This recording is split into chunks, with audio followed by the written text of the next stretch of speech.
Hoje o vídeo vai ser um pouco complicado pra mim, especificamente. Você é mais tranquilo, né? Eu sou. Nós vamos falar sobre religião, que é um tema que vocês perguntam muito lá no Instagram, aqui nos comentários do YouTube. Como que a gente lida com a questão da religião. Por que eu falei que é um pouco mais complicado? Porque assim, eu fui muito envolvido na religião. Então, eu participava de movimentos, de grupos, era ministro da Eucaristia. Você quase foi padre, já tem um vídeo que quando ele se assumiu, ele contou. Quase fui padre. Mateus, a família, né, muito religiosa. Meus pais são muito religiosos, meus avós são muito religiosos, todo mundo. Então a gente nasceu nesse meio de igreja. Vamos começar a explicar então. Vamos ver o que vai dar esse vídeo. Talvez eu chore, então vou me controlar. Peguei até um café pra segurar hoje. Primeiro de tudo, nós dois somos católicos. Nascemos na religião católica, permanecemos até hoje. Sim.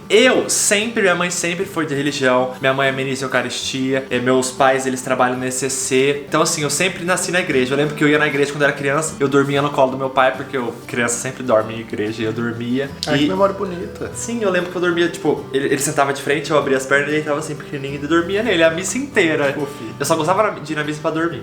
E eu sempre fui na missa com os meus pais, porque minha mãe sempre falou que todo domingo tinha que ir na missa à noite ou todo sábado. Então eu sempre ia, todo final de semana eu ia na missa. Meus pais meio que me obrigavam a ir na missa porque eu não queria ir muito. Na época de adolescente. Aquela coisa de adolescente criança, eu não quero ir na missa. Que não entende o significado da missa. Sim, aí meu pai, não, tem que ir, senão você não vai fazer não sei o que. Aí eu ia na missa sempre. E foi assim até 18 anos. Quando a gente começou a namorar juntos, você lembra? 20 anos. Foi até os meus 20 anos que eu ia na missa todo domingo com os meus pais. Quando eu fui morar com o Rafa, eu parei de ir na missa. Mas assim, o trato ficou isso. Não foi por causa do Rafael, não foi porque eu me assumi gay, foi porque simplesmente eu parei de ir. Minha fé continuou a mesma, meu Deus continuou o mesmo, eu acredito num Deus acima de tudo, então eu não deixei de ir porque me assumi, eu deixei de ir porque você perdeu o hábito. Perdi o hábito de ir, sim. Mas assim, eu sou muito fiel a Deus, toda noite eu rezo antes de dormir. A Nossa Senhora Aparecida eu sou muito devoto também. Sempre quando eu tenho alguma coisa que meu coração fica um pouco angustiado, ou que eu vou enfrentar alguma coisa, ou que tem um novo desafio que eu vou assumir, eu sempre falo, mãezinha, passa na frente, que foi uma coisa que minha mãe me ensinou. E sempre dá certo, sempre a mãezinha passa na frente. Eu rezo muito. Então assim, essa relação com religião é um pouco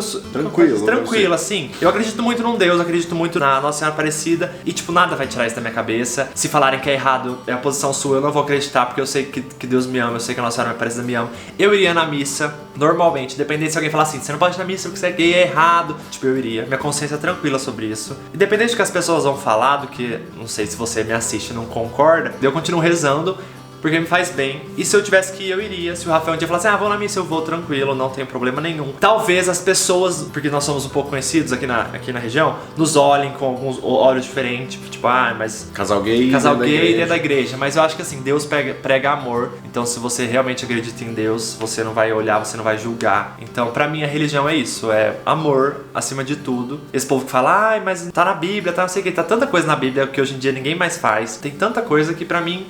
esse é um dos menores problemas. Independente de sua religião, a gente já frequentou, a gente já foi na Centro Espírita, a gente já conheceu várias religiões e todas pregam a mesma coisa, né? Pregam o amor. Então pra mim é isso. A religião é isso. Não tenho muitas marcas da religião. Sou feliz com isso, eu não sofro. Pra mim foi bem mais complicado, porque como vocês já viram em alguns vídeos passados, caso vocês tenham assistido, a minha maior questão na parte de aceitação e de assumir foi a religião. Então é uma história um pouco mais longa, assim. Por quê? Deixa eu começar a localizar vocês. Desde criança, eu também tive uma criação católica. Minha mãe era muito religiosa, meu pai sempre ensinou a importância de ir na missa e tudo mais. Só que eu nunca tive muito relação com a religião na infância. Eu não gostava muito. Curiosamente, na época que foi chegando a puberdade, eu acho que foi chegando essas questões minhas de sexualidade e que eu não conseguia elaborar muito, eu projetei muito isso na religião, na busca da religião, porque foi um momento também que eu tinha uma busca muito grande nessa época por um Deus. Então assim, eu fui conhecer, e eu gostava de conhecer também, então eu fui conhecer com um amigo, fui numa igreja evangélica, depois frequentei espiritismo, estudei bastante o Wicca, inclusive, que pra quem entende, é bruxa, esse negocinho, adorava, lia bastante. E cheguei no ponto de virar ateu, assim. Então no meu terceiro colegial eu me declarava ateu porque eu não acreditava em nada. Falei, passei por tudo, nada me preenche. Eu não tava entendendo que o meu vazio era uma crise comigo mesmo, e não necessariamente com Deus, né? Então eu projetei isso em Deus, falei, então quer saber, não acredito em nada, pronto. No terceiro colegial, um amigo me convidou para um acampamento que tinha na cidade.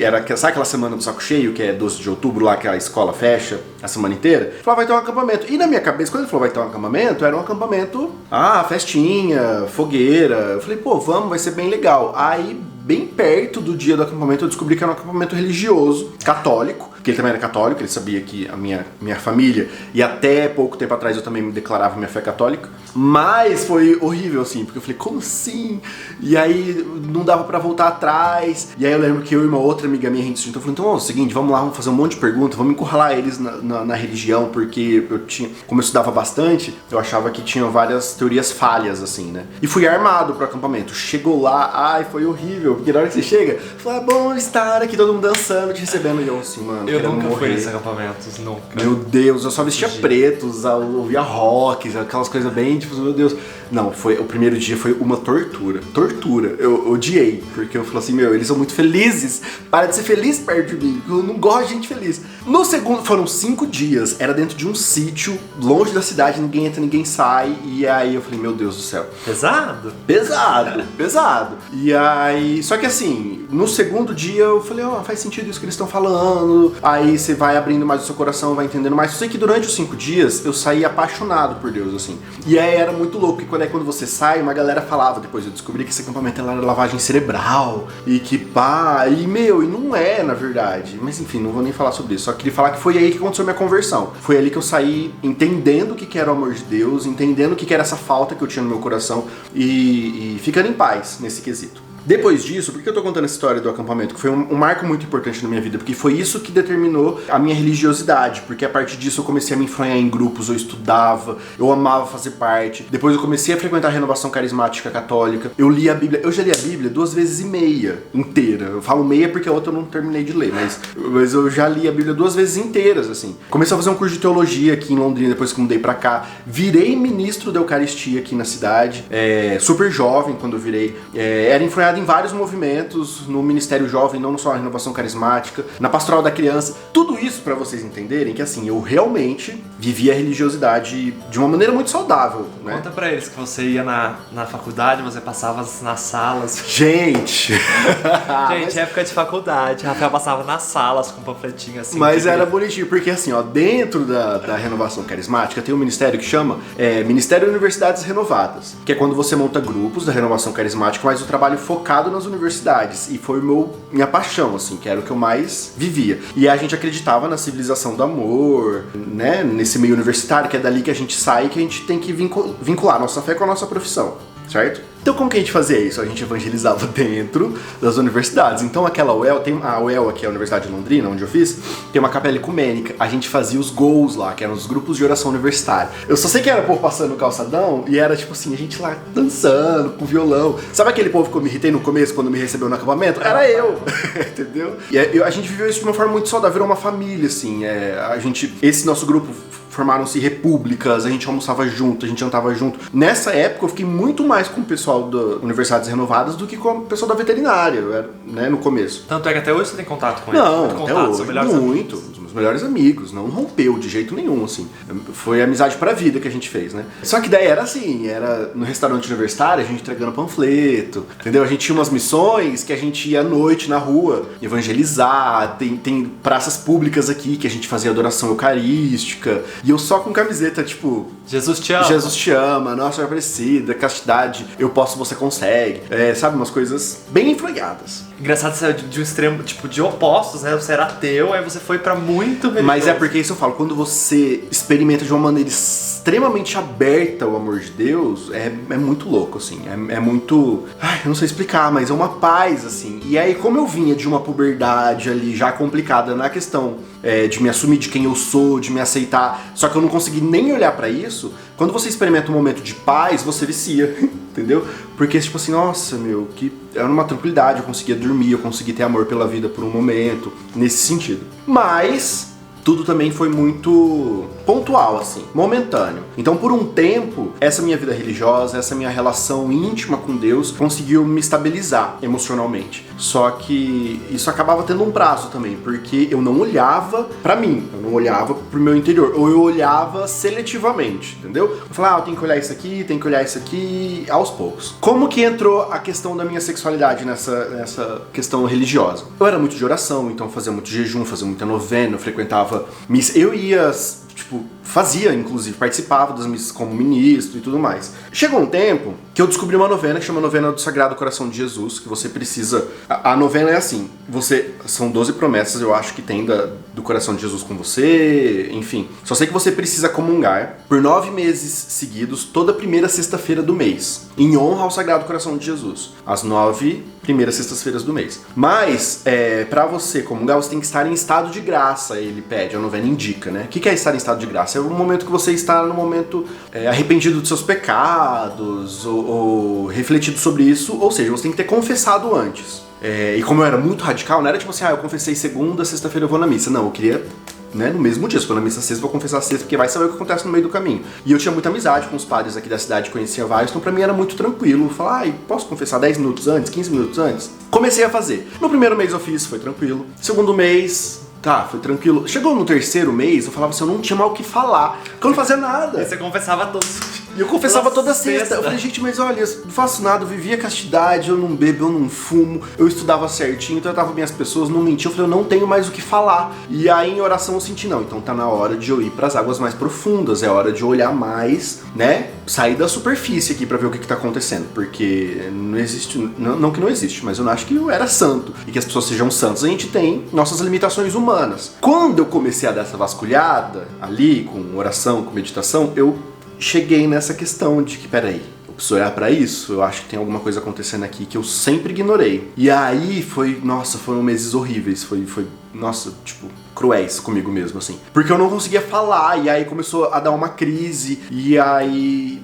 eu começava a chorar, e aí, aquele tempo, porque assim, eu tive pensamentos suicidas por muito tempo. Quando eu me converti, isso silenciou um pouco, porque eu tive a alegria de viver, porque eu conheci o amor de Cristo e tudo mais. Mas, como quando eu comecei a olhar pra isso de novo, eu falei, não, preciso olhar, e aí eu percebi uma angústia que tava ali, calada. Eu peguei aquela parte minha de sexualidade, de vida afetiva, de sentimentos de afeto, eu tranquei, e aí eu nunca mais fingia que nada estava acontecendo, e tinha muita coisa ali, né? E o corpo falava de outras formas isso, porque minha dermatite estourava, porque eu tinha picos de alegria e tristeza, e tinha muita coisa acontecendo que eu ignorava. Essa novena me fez olhar pra isso. Falei, nossa, eu preciso falar sobre isso. E aí, como que eu ia falar sobre isso? Porque ninguém podia saber, porque eu conhecia muita gente da igreja me conhecia, aí que eu fazia. Olha que loucura.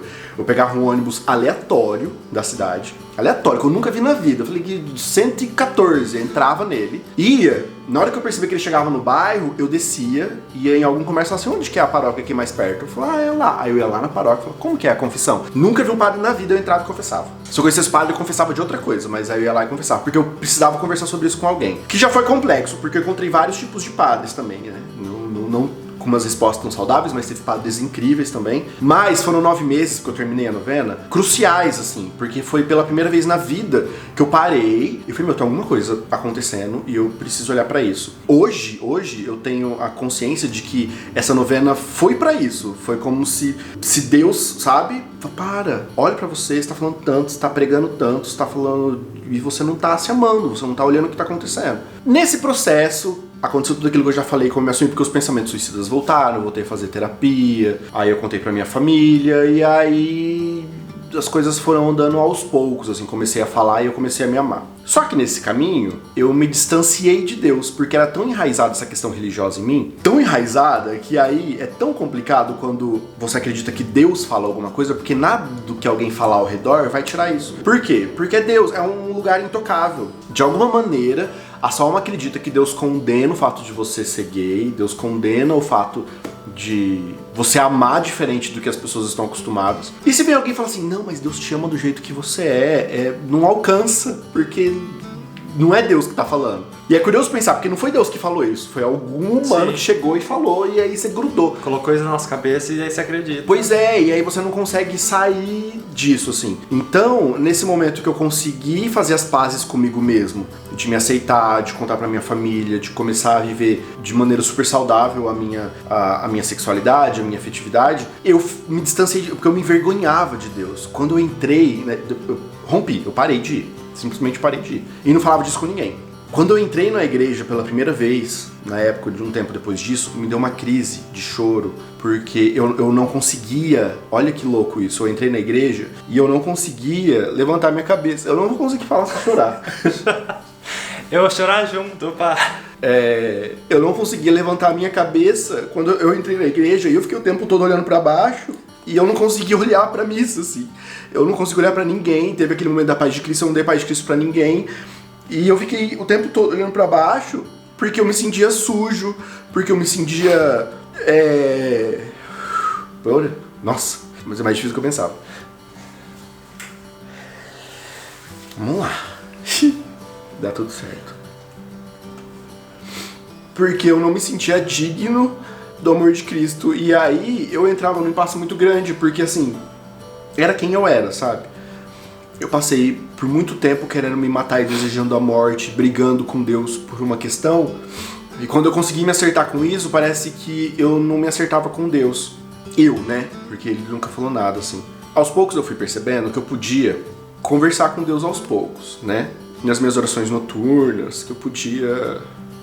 Eu fui tentando me aproximar de Deus, depois de todo esse tempo, apesar daquilo que falam. É muito difícil, eu recebi muitas mensagens, assim, de amigos, quando eu comecei a falar sobre essa minha dificuldade, pra voltar pra igreja, frequentar, porque me fazia bem a vida em comunidade, pra participar e tudo mais, mas eu não conseguia, exatamente por isso, assim, é muito complicado, e até hoje eu digo isso, assim, que é muito complicado a gente frequentar um lugar e entrar num lugar que você sabe que você não é bem aceito. As pessoas podem falar, não, mas porque tem muitas pessoas de bem, assim, real, muitas, a maioria, inclusive, que são dentro da igreja, que é porque realmente a parte negativa acaba gritando mais alto, mas a maioria das pessoas, tipo assim, para, Deus te ama, vem, fica em paz, fica tranquilo.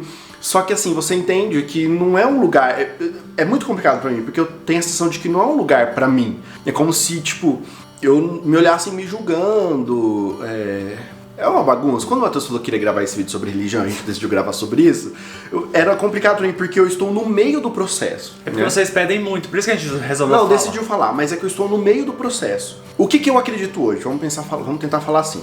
A minha história acabou nisso, tá, gente? Eu me assumi, isso já faz 5 anos, e desde então a minha vida religiosa não foi mais a mesma. Infelizmente, não foi. Você não frequenta mais a missa? Pra vocês terem noção, durante a minha vida religiosa, eu cheguei a frequentar 115 missas seguidas, todos os dias. Porque eu sabia e já tinha ouvido falar que a gente alcançava inúmeras graças quando a gente tinha essa fidelidade de comunhão e tal. E aí eu fiz, durante todas essas missas, implorando a Deus para que ele me curasse. Eu implorava a Deus para que ele me libertasse, ou que eu me apaixonasse por alguma mulher, ou que qualquer coisa, mas que mudasse isso, porque tava virando uma bola de neve, assim, incontrolável dentro de mim. Esse sufoco, hoje eu tenho clareza disso, que esse sufoco que eu dei pra essa minha parte, que eu tranquei aqui dentro do meu coração, foi de onde foi a raiz das minhas crises de pensamentos suicidas, porque ao mesmo tempo que eu fazia isso, eu tinha uma pasta oculta no meu computador com métodos de suicídio sem dor, e eu não me toquei que eu tava fazendo isso. Eu abri aquela pasta e tinha N formas de se matar sem doer, porque a minha preocupação era que eu não quero doer. Tipo, vocês entendem a gravidade disso? De não olhar, de não viver de uma maneira saudável com isso, e de o quanto as pessoas, e de quanto a religião está matando as pessoas ao redor. A religião mal vivida, porque hoje eu acredito que, na verdade, foi assim, pra vocês entenderem. O meu pico de crise foi quando eu tava na casa de uma amiga, lá no apartamento 17, 19 andares, não lembro, e quando eu comecei a pensar se eu pulava, se eu ia cair em cima de alguém, e eu tava lá sozinho, porque o pessoal tava dormindo, e eu cogitando a hipótese de me matar. De uma maneira assim, sem perceber, sabe? E eu lembro quando eu tava olhando e não tinha ninguém, e não ficava pra rua, né? Ficava pra trás, assim, na garagem. E na hora que eu apoiei, não pra me jogar, mas na hora que eu apoiei pra olhar com mais calma, eu ouvi tão claramente uma voz dentro da minha cabeça que falava assim: eu vim para que tivesse vida e vida em abundância. E aquilo me arrepiava. Na hora que eu ouvi, aquilo me arrepiou e eu voltei, uma ficha fez tuc, caiu. Eu falei, não, peraí, tem alguma coisa muito errada. Muito errada. Eu tô cogitando me matar porque eu acho que Deus não me aceita, mas ele veio para que eu tivesse vida. Eu falei, não, tá tudo errado. Eu falei, tá tudo errado. Eu tenho que dar um jeito nisso. Isso desencadeou eu falar com a minha amiga, falar com a terapeuta, começar a fazer terapia, falar com a minha mãe e ter essa vida saudável. Hoje, eu tenho a calma no meu coração de saber que Deus me ama exatamente como eu sou. sabe? Olha, um episódio curioso, lindo inclusive. Certa vez estava tendo uma adoração eucarística e o pessoal da Toca de Assis, que a gente tinha muito contato com eles, estava conduzindo. Eu cheguei no meio da adoração porque eu estava tendo aula no plantão lá, de repente cheguei e estava no meio da adoração lá na UEL, e aí eu me prostrei durante a adoração, todo mundo ajoelhado, rezando, e eu comecei a chorar, porque eu estava exausto. Eu não aguentava mais querer morrer, eu não aguentava mais essa crise, mentir, usar uma máscara, porque quando eu saía de lá, eu tinha que olhar para as pessoas sorrindo. E as pessoas, tá tudo bem? Eu falei, não, tá tudo bem, eu tinha que ser simpático, então eu não aguentava mais, eu chorava. E eu pedia muito para Cristo me curar. Eu falei, pelo amor de Deus, eu não sei mais o que eu faço, só tira isso de mim. Na época eu não entendi isso muito bem, porque daí veio minha irmã da Toca, me abraçou por trás, assim, eu tava ajoelhada, ela me abraçou assim por trás, abraçou muito, muito forte, um abraço muito quente, assim, sabe? E aí, quando eu tava lá, me acabando de chorar, ela falou assim, olha, o senhor colocou uma coisa muito grande no meu coração. Aí eu falei, o quê? Ela disse, olha, ele disse que ele não pode fazer nada por isso que você tá pedindo, que nada vai mudar, que a única coisa que ele vai fazer é chorar junto com você. E aí eu fiquei irritadíssimo, porque ela falou isso, eu levantei, e minha vontade era de apontar pra aquela adoração, pra Cristo Eucarístico, eu falei assim, você tá louco? Tipo, eu tô aqui chorando, implorando, só que nada vai mudar, mas que eu não posso fazer, que é pecado. Nossa, eu fiquei muito puto. Hoje eu acho isso lindo, porque aquilo que ela falou faz todo sentido, tipo, não vai mudar, tá tudo bem, mas era como se Cristo estivesse chorando comigo naquela hora, sabe? Vai dar certo. Oh,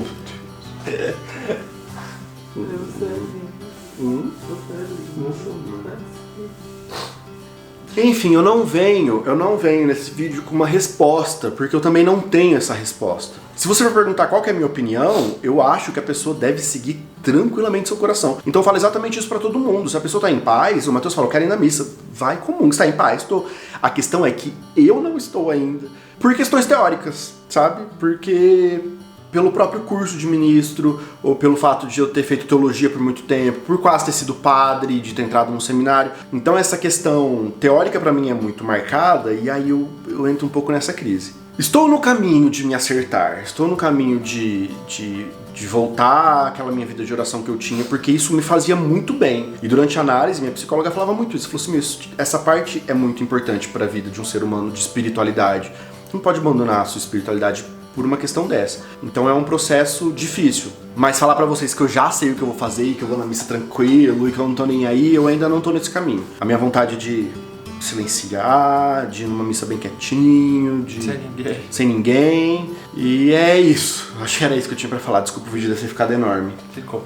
Mas assim, o que a gente quer dizer é, a gente tem a nossa fé. Temos a nossa fé. A gente reza aqui em casa entre a gente faz novena. A gente faz novena, a gente dormir. Enquanto em relação a isso a gente é muito bem resolvido. Sim. O que não somos, eu sou resolvido, o Rafael ainda não é a questão da religião. É, da questão de frequentar mesmo a instituição. Sim. Mas questões minhas. Eu não tenho uma resposta pronta pra dar pra vocês. Eu acho que é um caminho muito único e muito pessoal. Sim. O Mateus tá trilhando o caminho dele e tá conseguindo encontrar. Eu tô trilhando o meu e eu também tô conseguindo me encontrar. É muito importante que você trilhe o seu próprio caminho, tome suas decisões pautadas naquilo que você sente, no que seu coração diz e na sua relação com Deus. É objetivo demais, é pessoal demais. É pessoal demais. Assim como se alguém vier me chamar e falar assim, vamos na missa comigo hoje, eu vou tranquilo. Se vier chamar o Rafael para ir na missa, ele não vai.